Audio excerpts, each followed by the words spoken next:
Subscribe to our YouTube channel and press the bell icon to get the latest updates. वैसे तो हर दिन महादेव की पूजा अर्चना की जाती है, लेकिन सोमवार का दिन भगवान शिव को समर्पित है। माना जाता है अगर सोमवार को भगवान शिव की सच्चे मन से पूजा की जाए तो सारे कष्टों से मुक्ति मिलती है और सभी मनोकामनाएं पूरी होती हैं। शिव सदा अपने भक्तों पर कृपा बरसाते हैं। मान्यता है कि भगवान शिव को खुश करने के लिए सोमवार को सुबह उठकर स्नान करके भगवान शिव की आराधना करनी चाहिए। वेद कहते हैं कि जो जन्मा है वो मरेगा, अर्थात जो बना है वो फना है। वेदों के अनुसार ईश्वर या परमात्मा अजन्मा, अप्रकट, निराकार, निर्गुण और निर्विकार है। अजन्मा का अर्थ है जिसने कभी जन्म नहीं लिया और जो आगे भी जन्म नहीं लेगा। प्रकट अर्थात जो किसी भी गर्भ से उत्पन्न न होकर स्वयंभू प्रकट हो गया हो, और अप्रकट अर्थात जो स्वयंभू प्रकट भी नहीं है। निराकार अर्थात जिसका कोई आकार नहीं है। निर्गुण अर्थात जिसमें किसी भी प्रकार का कोई गुण नहीं है। निर्विकार अर्थात जिसमें किसी भी प्रकार का कोई विकार या दोष भी नहीं है। अब सवाल ये उठता है कि फिर शिव क्या है? ये किसी न किसी रूप में जन्मे या प्रकट हुए, तभी तो उन्होंने विवाह किया, तभी तो उन्होंने कई असुरों को वरदान दिया और कई असुरों का वध भी किया।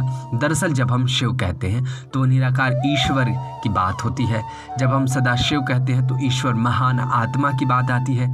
जब हम शंकर या महेश कहते हैं तो सती या पार्वती के पति महादेव की बात होती है।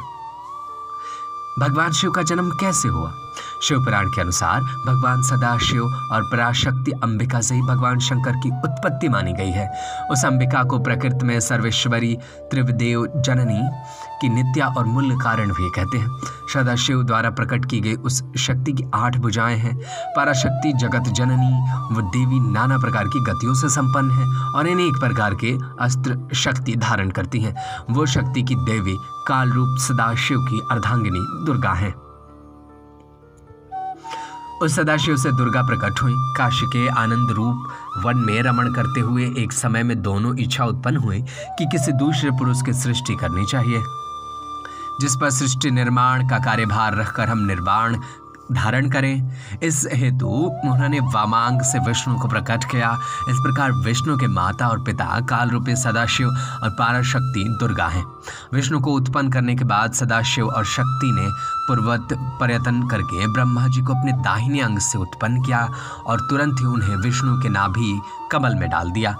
इस प्रकार उस कमल के पुत्र के रूप में हिरण्यगर्भ का जन्म हुआ। एक बार ब्रह्मा विष्णु दोनों में सर्वोच्च को लेकर लड़ाई हो गई तो बीच में काल रूपी एक स्तंभ आकर खड़ा हो गया था।